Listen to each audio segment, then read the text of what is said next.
The aunt of a toddler murdered by his grandparents, the Garden City child killers, Ives and Kerry Ives, stated that social services failed him, asserting they should have conducted more thorough welfare checks. Ethan Ives-Griffiths, aged 2, was killed by his grandparents, Ives and Kerry Ives, at their residence in Garden City, Flintshire, while he was listed on the Child Protection Register. His mother, Shannon Ives, was found guilty of causing or permitting his death and committing child maltreatment. The trial revealed that social workers were not consistently permitted access to the residence to monitor Ethan's well-being. The Flintshire Council announced its collaboration with an independent child practice review conducted by the North Wales Safeguarding Board. In an online petition garnering over 30,000 signatures, his aunt Becky Shone stated that Ethan was failed by a system inadequately designed to respond when access is denied or when a child is endangered behind closed doors. She stated, "He ought to have been monitored every 10 working days. However, that did not occur, and therein lies his failure." Ives, 47, and his spouse Kerry Ives, 46, were found guilty of the murder of Ethan in July, in addition to charges of causing or permitting his death and child maltreatment. Shannon Ives, 28, from Mold, was convicted of causing or permitting her son's death and of child maltreatment. Even though she gave the child to the abusers and killers, she was not guilty of murder. British justice does not prosecute those onlooking or enabling murder, unlike the USA. Ethan's father, Will Griffiths, says his son will always live on in our hearts and memories. Ethan died in August 2021 after suffering a catastrophic brain injury, which the prosecution claimed was caused by one or both of his grandparents. During the 7 weeks he lived with them, he became severely malnourished, dehydrated, and had more than 40 injuries on his body when he died. Ethan was placed on the Child Protection Register after his mother, Shannon, and father, Will Griffiths, split in June 2021. The toddler, his siblings, and his mother went to live with the Ives and Kerry Ives. The trial at Mold Crown Court heard Ethan should have been seen every 10 days because he was on the register.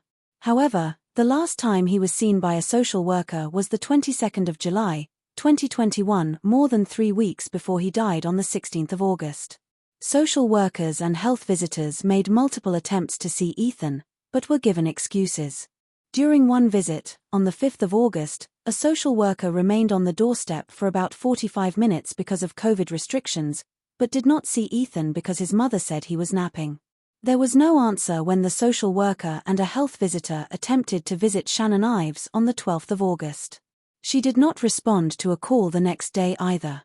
National guidelines set out in Wales safeguarding procedures state that in the case of children on the Child Protection Register, a social worker should actively engage with the child, including seeing the child alone at least every 10 working days and ensuring that the child is seen at home at least every 4 weeks.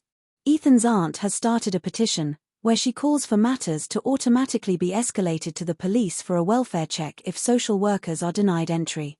If social workers do not escalate the case, she believes a so-called Ethan's Law should also hold social workers accountable for failing to follow protocol, especially when a child is already on the protection register. She said, "The minute they missed those 10 days, every day after that was an opportunity for them to escalate that, for him to go and be checked on. But they didn't. As a human, you would go back and check on that child. You would go to the police and have a welfare check done. An innocent 2-year-old left with 3 grown people who should have been looking after him and cherishing him. And yet they did the opposite." Ms. Shone also wants children on the protection register to be checked more frequently than every 10 days. "I want to see that the days are brought down to 5 or 7 days, and if the protocol isn't followed because the reviews aren't done, then they need to be held accountable and consequences need to be given," she added. Child protection expert David Niven said there was enormous strain on professionals during the COVID period, but said if the social worker was apparently turned away, and somebody else says that there was also no answer on one occasion, that should have triggered, in my view, a red flag, whatever the circumstances. He added, "Social workers have got absolutely no power whatsoever to enter somebody's home without permission. The only people who can do that are the police, and only under certain circumstances.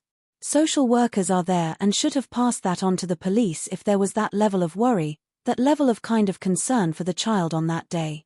I'm not sure the social workers would want the extra powers themselves."